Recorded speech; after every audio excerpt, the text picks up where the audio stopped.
Hello, everyone. My name is Elita Lee. I'm a geophysicist and I live in Singapore. While I'm here, I like listening to the sound that the city makes. Singapore is a bustling city.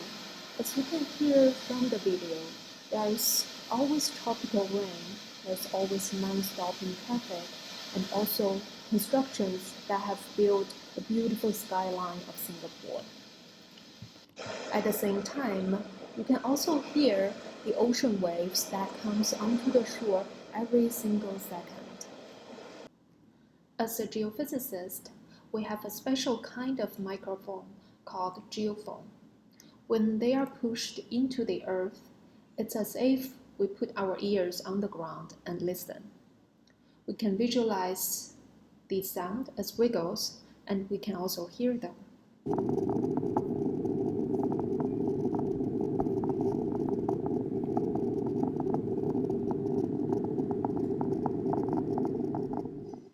Although this recording sounds very different from the sound you hear at the beginning of the video, remember these are the same noise from the car, from the ocean, filtered by layers of the earth underneath us, and eventually came back to our ears.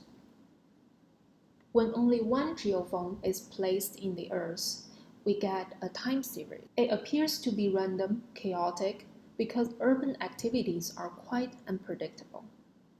Geophysicists usually have many geophones and often place them in a particular pattern in large area. In this particular case, this site locates at a beautiful beach park on the north shore of Singapore. We deployed 24 geophones in a line in this park and let them listen to the urban noise all at the same time.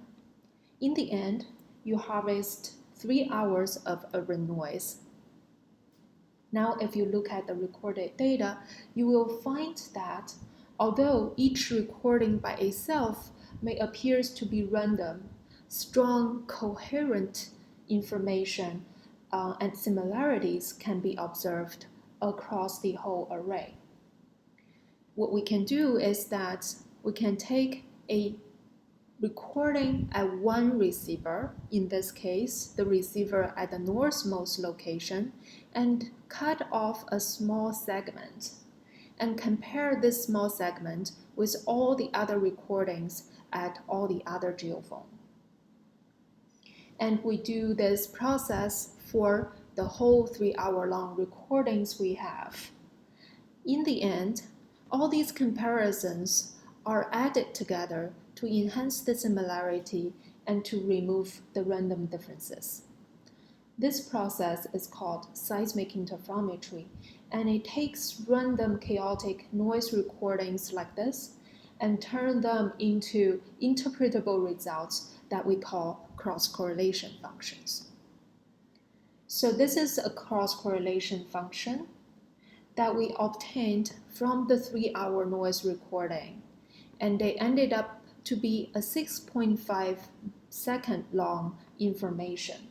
Let me remind you that the city with busy traffic, construction, and manufacturing is in the south of the array, generating high frequency, high amplitude noise.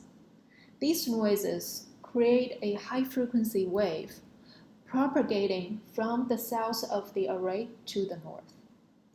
If we take this part of the array and calculate the velocity and its frequency content, we get a heat map that where the most of the energy concentrates above 10 Hz. If we look at the speed, you will see that the speed was around 2 km per second, about 15 Hz, and it rapidly grows to about 5 km per second, around 8 Hz. This phenomenon that the wave speed changes as a function of frequency is called dispersion. To our best knowledge, this high frequency, high speed, and highly dispersive event is observed for the very first time in the ambient noise cross-correlation functions. Let's not forget about what's happening on the other side of the array. Remember, the ocean waves are hitting the shoreline at a low amplitude, fairly regular low frequency. These ocean waves impacts and generate a low frequency and low wave speed wave propagating from the north to the south. If we repeat the same process to understand its frequency content and wave speed, you can see that the wave speed of this energy above 5 Hz is extremely low, around 150 meters per second.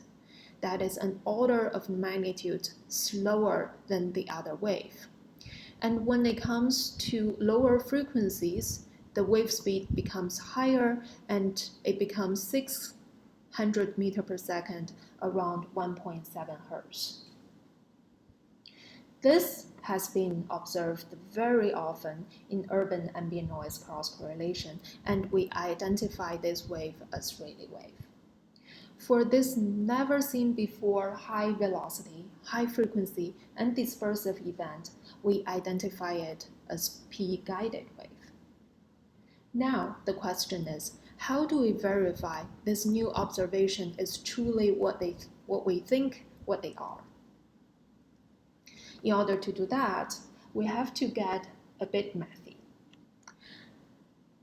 Please do not be scared of this simple equation that I've written down here. I will take you through each term. Basically, this mathematical formulation allows us to model three major types of wave modes. The first term is the Rayleigh wave mode. Its arrival time is determined by the on-site time Ti of the source, the distance between the source and the receiver, and this frequency-dependent wave speed, as we've seen on the previous slide. Its amplitude is determined by the amplitude of this particular source and the distance between the source and the receiver. The second term here, similarly, is a P-wave term. So with this term, if the velocity here, Vp, is dispersive, it models the P-guided wave, as we observed in this field case. If this Vp is a constant with respect to frequency, then it models direct arrival P wave or refraction P waves. The third term here models the reflection P waves. It comes from the source location, travel deep in the subsurface, hit a layer boundary, and come back to the receiver. Therefore, its arrival time is determined by the average velocity in this layer, the depth of this layer, and also the travel distance that the wave has gone through. And finally, we use the last term to model the noise that we don't include in this mathematical formulation, that include measurement error and other sources that is not present here. With this mathematical formulation, we now are able to model the ambient noise field and data recorded looking like here. Of course, compared to the field data, we are not able to do a point-by-point comparison. But I hope you observe similar characteristics, for example, these very coherent large amplitude event going across the whole array. Ultimately, we need to compare the information carried in the simulated noise. This was the cross-correlation function with two wave trains observed in the field recordings. With the simulated noise, we obtain a very similar cross-correlation function that honors the same kinematic information as in the field records. This consistency demonstrates that we are able to simulate urban noise statistically. Furthermore, we have experimented extensively to make sure that a P-guided wave term has to be present in the mathematical formulation, such that this high frequency high-speed and dispersive event can be reproduced. With the simulated noise, we verify that this new observation here is indeed p-guided wave.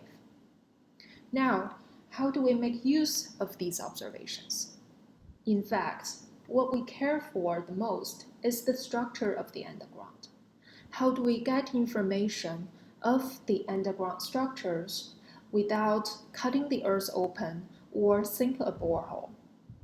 Conventionally, geophysicists will take the Rayleigh wave dispersion curve and convert that into a shear wave profile.